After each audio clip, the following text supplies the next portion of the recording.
Every one of us is tasked with bringing the world to perfection. This week's Parashah reveals a secret to help us do just that.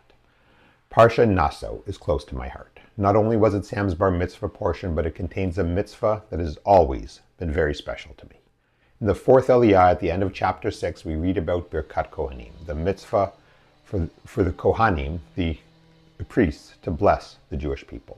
There's something so moving about it. It's a highlight for me every Yom Tov. The Kohanim ascend the bima as their fathers and grandfathers did before them, as Shimon Hatzadik did in the times of the temple, and Aaron and his sons did in the Mishkan at the foot of Mount Sinai. I draped my tallis over my head and listened to the Kohanim bless us with the words from this week's Parashah. May Hashem bless you and protect you. May Hashem make his face shine on you and be gracious to you. May Hashem turn his face towards you and grant you peace. When my children were little, I'd bring them under my tallis with me and reflect on the blessings, graciousness, and peace that Hashem has bestowed upon me and my family. Now that the kids are older, they have tallisim of their own, and I marvel at how they are now the recipients of these blessings, and at the same time miss the days when I held them as babies under my own tallis. I see pictures and videos of Birkat Kohanim on Yom Tov at the Kotel, 50,000 Jews crammed into the Kotel Plaza where hundreds of Kohanim blessed them, a mere 100 meters away from where their direct ancestors blessed the nations in the temple. B'ezrat Hashem, I'll have the privilege to experience that one day soon.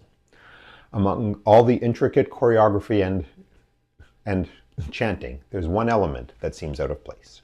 Before the Kohanim ascend onto the bima to bless the congregation, they remove their shoes. I can't think of another mitzvah that specifically requires us to remove our shoes.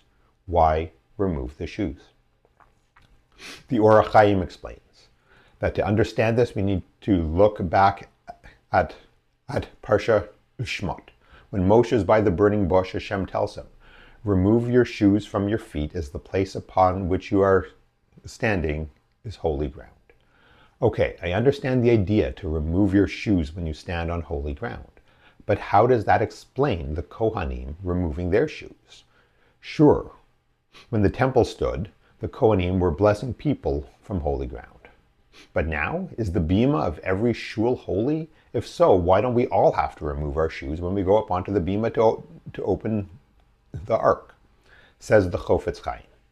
The Kohanim don't remove their shoes because the ground upon which they stand is holy. Rather, the act of the Kohanim blessing the people makes the ground upon which they stand holy.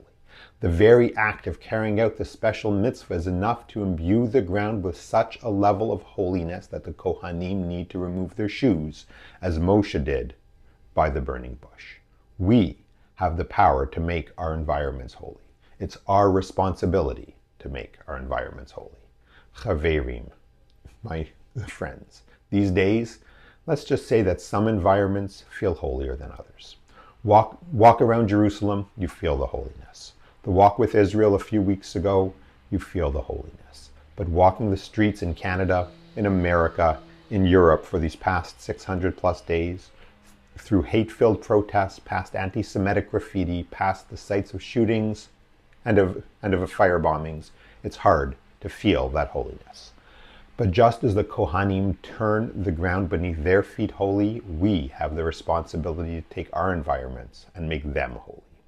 The priestly blessing culminates with the words, Vayasem lecha shalom, and grant you peace. Rabbi Shlomo Carlebach teaches us that with most blessings, you can be blessed while those around you are not.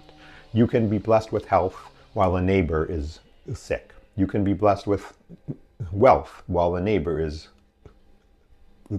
poor, but not so with peace. If you have peace, then those around you have peace. Let's take this blessing of peace that Hashem has bestowed upon us through the Kohanim and channel that to the world around us. Let's take the holiness that emanates from Birkat Kohanim and use that to make our environments holy. And how do you make your environments holy? Load up your phone with some Torah-related podcasts and make your daily commute holy. Thank Hashem for your food and make your table holy. Put on a Shabbos playlist in Spotify on a Friday and make your entire day holy. Light candles and make Kiddush on Friday night and make your home holy.